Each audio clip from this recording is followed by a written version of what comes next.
Bhiwandi news से जुड़े रहने के लिए चैनल को सब्सक्राइब करिए और बेल आइकन दबाइए जरूर। ऑफिस की ओपनिंग की है। आज मान्यवर सुरेश टावरे साहब और मान्यवर रशीद ताहिर साहब इनके हाथों से अपन यहाँ पे ये ऑफिस की ओपनिंग की है। इसका मकसद यही है, अपने को कांग्रेस बढ़ाने के लिए और कांग्रेस के लिए अपने को मजबूती के लिए, आगे जो इलेक्शन आ रहा है उसके मजबूती के लिए अपने को कांग्रेस मजबूत करना है। इसके लिए ये ऑफिस के जरिए अपना यहाँ पे जो काम यहाँ पे होएगा उसके लिए ये ऑफिस खोले।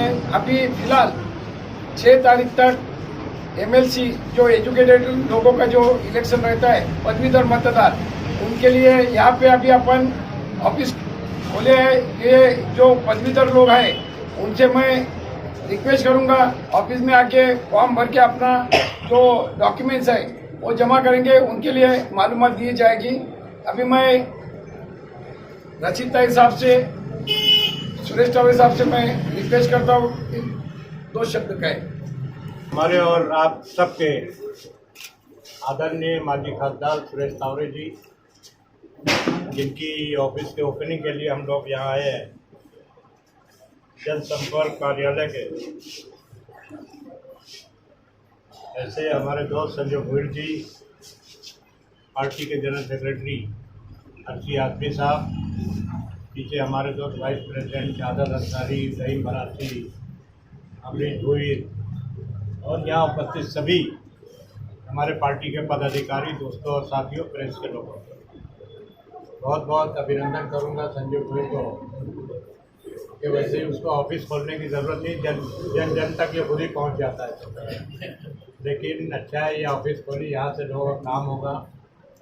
और एक कांग्रेस पार्टी आप देख रहे हो कि न सिर्फ भिवंडी में बल्कि पूरे देश में बहुत ताकत के साथ जो है अपनी जगह बना रही है। और ऐसा दिख रहा है कि अगला लोकसभा का इलेक्शन, विधानसभा का इलेक्शन, महानगर पालिका का इलेक्शन, ये तीनों इलेक्शन में कांग्रेस पार्टी जो है बहुत पूरी ताकत के साथ पूरे देश में बढ़ेगी। कांग्रेस पार्टी की विचारधारा जन जन तक पहुंचाने की ज़रूरत है। और इस शहर में लोगों की बहुत सी समस्याएं हैं। बहुत से लोग हैं, जब इलेक्शन शुरू होता है तो लोग जो है टेबल पे खड़े होकर अपना नाम ढूंढते रहते हैं और फिर वहाँ से शिकायत करते हैं कि हमारा नाम कट गया, हमारा नाम आया नहीं। तो ये सब काम जो है लोगों के राशनिंग के प्रॉब्लम्स हैं। सबसे बड़ा प्रॉब्लम जो है जिसके लिए हम सब लोग काफ़ी सालों से लड़ रहे हैं, टॉरेंट एक बड़ा मुद्दा है। वहाँ पे विजिलेंस हो जाता है और अलग अलग तरीके से लोगों के ऊपर फाइन लगा दी जाती है। इसकी पूरी प्रॉपर्टी, एक झोपड़ा जो है अगर उसकी कीमत 50,000 रुपया है, 60,000 रुपया है या लाख रुपया है, उसके घर में एक ट्यूबलाइट, 2 पंखा है, तो उसको जो है 1 लाख 1.5 लाख का फाइन लगा देते हैं। और इस तरह से और लोग मजबूरन अगर ऊपर से भी वायर किया या कभी कोई समझो किसी ने, असल में पावर का रेट इतना बढ़ गया है तो कुछ लोग सोचते हैं कि कुछ डायरेक्ट कुछ ऐसे चला ले, और ये मजबूरी है। कोई खुशी से कोई पावर की चोरी नहीं करता है। इसीलिए इस बात को कांग्रेस पार्टी ने बहुत अच्छी तरह समझा है। और आप देखिए कि जहाँ जहाँ कांग्रेस पार्टी इलेक्शन लड़ रही है, हर जगह हमारे नेता राहुल गांधी ये वादा करते हैं और फिर कांग्रेस की सरकार आने के बाद वो वादे को पूरा भी करते हैं। उसमें पहला वादा जो रहता है वो 200 यूनिट पावर फ्री, घरगुती के लिए, रेसिडेंस के लिए 200 यूनिट पावर फ्री। और मैं समझता हूँ कि अगर 200 यूनिट फ्री अगर हमारे यहाँ भी हम लोग कोशिश कर रहे हैं, इंशाअल्लाह ताला कांग्रेस की सरकार आएगी तो 200 यूनिट फ्री होने के बाद जो है मैं नहीं समझता कि 80% हमारे शहर का मसला हल हो जाता है। एक बड़ी तादाद में जो लोग हैं जिनके ऊपर इल्ज़ाम लगता है कि इन्होंने डायरेक्ट लिया, कम लिया, ज़्यादा लिया, लोगों के पास रोज़गार नहीं है, लोगों के पास धंधा नहीं है, पावर लूम की हालत आप सभी लोग देख रहे हो कि बड़े पैमाने पर पावर लूम जो है बंद होते चला जा रहा है और सरकार के पास बार बार रिप्रेजेंटेशन करने के बावजूद भी सरकार कुछ सुनने के लिए और उसको हल करने के लिए तैयार नहीं। सरकार भारतीय जनता पार्टी की सरकार सिर्फ और सिर्फ बड़े लोगों की सरकार है। यहाँ अमीर अमीर होते जा रहा है और गरीब होते हैं। मिडिल क्लास मुझको याद आ गया कि आज से कुछ साल पहले रात में 2-2:30 बजे एक अफवाह उड़ी थी कि शरद पवार जी हमारे राज्य के बहुत बड़े नेता है, उनका देहांत हो गया है। लोग परेशान थे इधर उधर, मैं भी घूम रहा था पूरे शहर में कि शहर का वातावरण में आमदार था, कुछ बिगड़े नहीं। जब घर आया टीवी चालू किया तो देखा शरद पवार जी टीवी बैठे हुए हैं और उनका ये सेंटेंस जो है कि मी ठनठनित है यानी जीवित है। तो ऐसा ही है, जब लोग शरद पवार जी के साथ मजाक कर सकते हैं तो हमारे साथ क्यों नहीं कर सकते। बहरहाल जिस तरह देश में गोदी मीडिया है, यहाँ भी गोदी मीडिया है, वो कुछ इस तरह की अफवाह फैलाने की कोशिश करती रहती है। लेकिन कांग्रेस पार्टी जो है एक बहुत बड़ी पार्टी है और वो जो है पूरी ताकत के साथ कितनी भी इस किस्म की अफवाह चलती है, कांग्रेस पार्टी का सफर अपना चलता रहता है और चलता रहेगा। खासदार साहब हमारे बैठे हैं यहाँ पर। संजीव गोयल से मैं ये भी कहूँगा कि इस शहर में तकरीबन कम बेश जो है, मैं समझता हूँ जहाँ तक मेरी मालूमात है, तकरीबन 15 से 20 हज़ार ग्रेजुएट है। ग्रेजुएट सिर्फ जो बीए कर लिया, जो बीकॉम कर लिया, जो बीएससी कर लिया, यही सिर्फ ग्रेजुएट ही है। इसके अलावा भी बीएड करने वाले ग्रेजुएट हैं, एमबीबीएस के डॉक्टर ग्रेजुएट है, बीयूएमएस के डॉक्टर ग्रेजुएट है, बीएएमएस के डॉक्टर ग्रेजुएट हैं, इंजीनियर बहुत से ग्रेजुएट हैं। साथ ही आपके जो है क्या नाम है दूसरे कोर्सेज के जो भी डिग्री किया, डिप्लोमा का भी उसमें स्ट्रोक है। तो ये सब लोग हैं। लेकिन होता क्या है, मैं जैसे शुरू में मैंने कहा कि हम लोग जो है जब वोटिंग चालू होती तो आगे अपना नाम ढूंढते हैं, हमारा नाम है कि नहीं है। और ऐसा भी इस शहर ने देखा है। अभी खाड़ी पार का इलेक्शन चल रहा है ग्राम पंचायत का, एक बहुत ही अच्छा कैंडिडेट, ईमानदार और पब्लिक में एकदम पॉपुलर, उसका फॉर्म रिजेक्ट हो गया। रिजेक्ट किस बुनियाद पर हुआ कि जब वो क्या नाम है जो मतदार यादी है उसमें उसका नाम ही नहीं है, रहने वाला था, उसने फॉर्म भर दिया, फॉर्म रिजेक्ट हुआ, पढ़ा लिखा आदमी। तो हम लोगों को मतदार यादी में अपना नाम देखना है। जब ग्रेजुएट कॉन्स्टिट्यूंसी के लिए हर मरतबा जो है नई यादी बनती है तो ज़्यादा से ज़्यादा फॉर्म हम लोग ला के रखे हैं। यहाँ फॉर्म 150-200 यहाँ से ही भरने का काम है, मेरे ऑफिस से भरने का काम चल रहा है। कल ही हम लोगों ने जो है GM वुमेन विमेंस कॉलेज से पूरी पेन ड्राइव में उनके जितने ग्रेजुएट निकले हैं उनका नाम और फ़ोन नंबर दे दिया हमने, उसको हम कॉन्टेक्ट करेंगे और उनको बोलेंगे। इसी तरह आपके जो है समझिया कॉलेज में हम गए, खासदार साहब को हमने कहा था कि स्वयं सिद्धि में आप ज़रा जाकर देखें। BNN कॉलेज में हमने उसको दिया क्या नाम अमित को।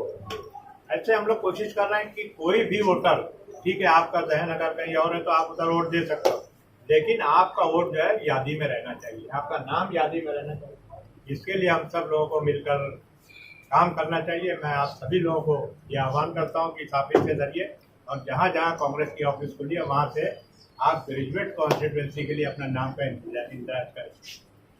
संजय गोयल को एक बार फिर शुभेच्छा देता हूँ और हमारा सभी साथ जो है इनके साथ रहेगा और जनता के काम के लिए जिस तरह से आगे बढ़ेंगे, लोगों के जितने भी काम आते हैं, गवर्नमेंट का भी काम आए तो उसके लिए आगे बढ़ो, हम आपके साथ में हैं।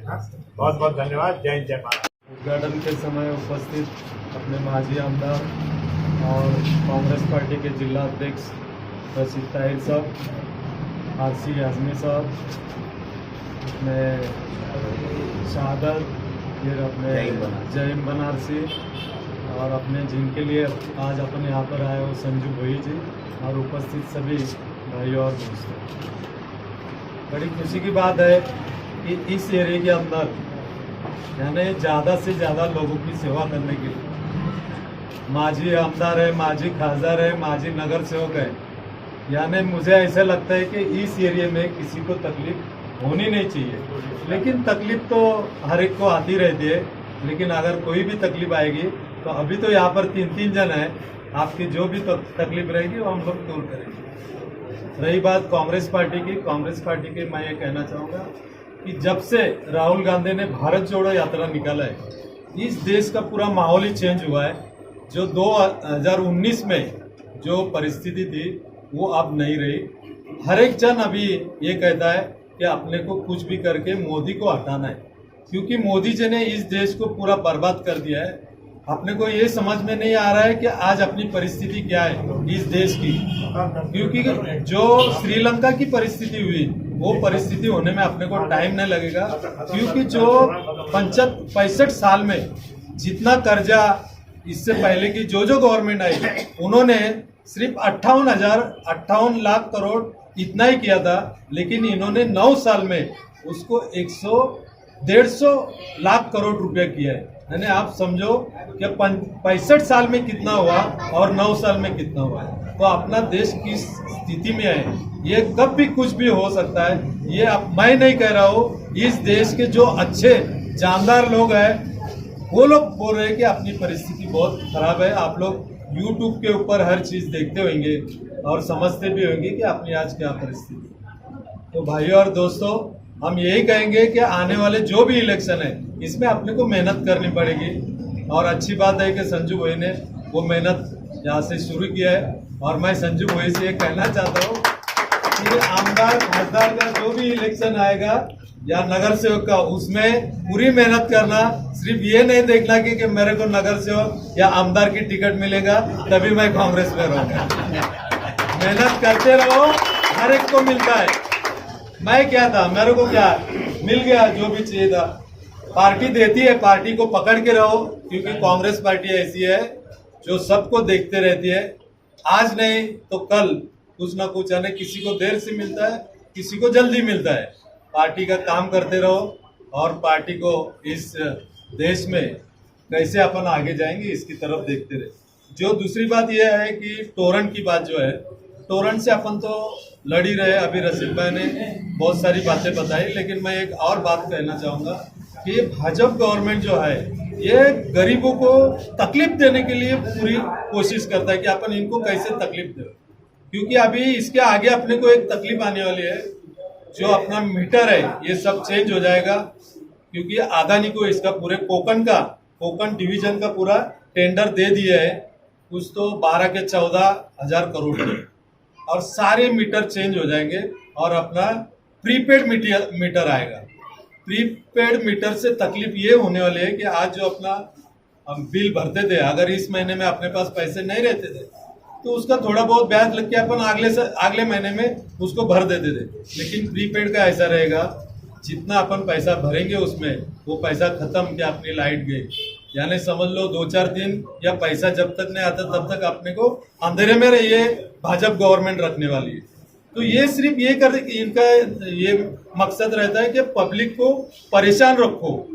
इतनी तकलीफें लाती है कि एक तकलीफ भी अगर रहती तो तुरंत उसके खिलाफ रहती है पब्लिक, लेकिन इतने एक साथ तकलीफें लाते हैं कि जो पिछले आए वो भूल जाते हैं। अभी आपको मैं बताऊं, 2014 से पहले मैं सांसद था, मैं दिल्ली में वगैरह सब जगह देख रहा था, टीवी के ऊपर भी देख रहा था। कांग्रेस ने कोई गलत काम नहीं किया था। सिर्फ ये लोग कोयले के ऊपर चिल्ला रहे थे, फिर वो BSNL के इसके ऊपर चिल्ला रहे थे। लेकिन ये लोग सत्ता में आए बीजेपी वाले, क्या किया? कुछ नहीं किया। अगर गलत कुछ रहता तो सबको अंदर डालते। लेकिन हमारी कांग्रेस पार्टी ऐसी थी कि सिर्फ टीवी के ऊपर किसी भी नेता के ऊपर या मिनिस्टर के ऊपर या मुख्यमंत्री के ऊपर इन्होंने इल्जाम लगाया कि उसको हटा देती थी। क्योंकि आप लोग देखोगे विलासराव देशमुख साहब को हटा दिए। क्यों हटाए थे? तो वो ताजमहल होटल में सिर्फ जो हादसा हुआ था 26/11 का, तो उनके पीछे वो राम गोपाल यादव चले गए थे। वो टीवी वालों ने दिखा दिया।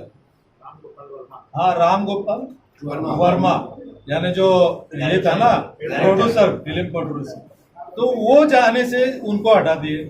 फिर अपने दूसरे मुख्यमंत्री जी थे अशोकराव चौहान साहब, उनके ऊपर सिर्फ आदर्श घोटाले का इल्जाम लगा, उनको हटा दिए। और तीसरे जो अपने महाराष्ट्र के थे शिवराज पाटिल साहब, उन्होंने तो सिर्फ ऐसा हुआ था कि बारिश गिरी थी और उनके कपड़े के ऊपर कीचड़ उड़ा था, तो उन्होंने एक दिन में 2 ड्रेस चेंज किए। उनको भी हटा दिया। लेकिन मोदी जी दिन में 10 ड्रेस चेंज करते हैं, वो भी लाखों करोड़ों के, उनको कुछ नहीं असर। तो ये ऐसा यानी गलत ये करके कांग्रेस पार्टी को 2014 से पहले हटाया था। लेकिन ठीक है, अभी 10 साल हो चुके हैं, आने वाले 2024 में 1001% कांग्रेस और एनडीए की सरकार आएगी। यही कहते हुए मैं संजू भाई को शुभेच्छा देते हुए मैं अपने 2 शब्द खत्म करता हूँ। धन्यवाद। जय